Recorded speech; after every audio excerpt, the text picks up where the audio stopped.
All right, just have some more fraction work for homework tonight. And this should not be too tricky for us because we've done this before.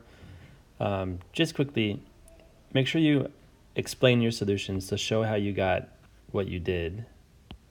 And I think actually the first one, well, let's just do this one. Logan caught 16 butterflies this morning.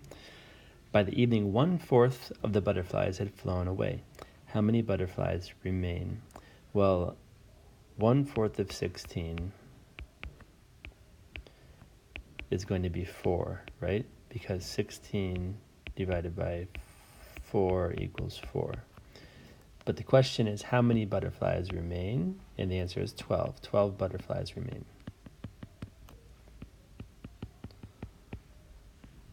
This is really just more practice for you. I think you should be okay with this.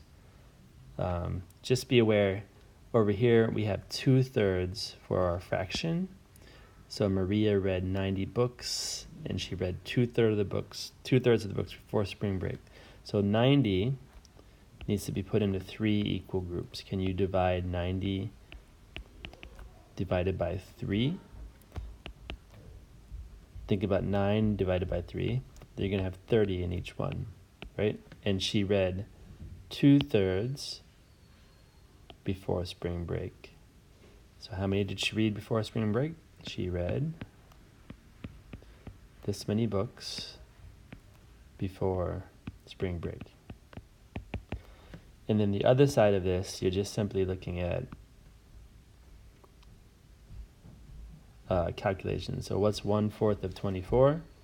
Well, it's 24 divided by 2 is 12. And for these other ones, let's see.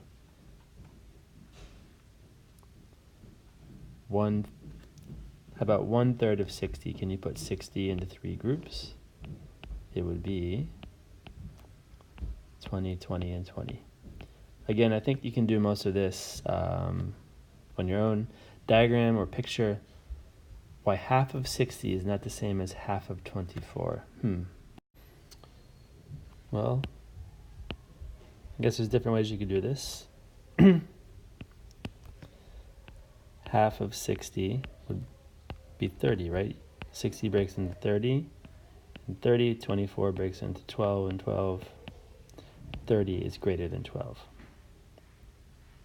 And I think that's good enough for tonight. Thank you for watching. Bye.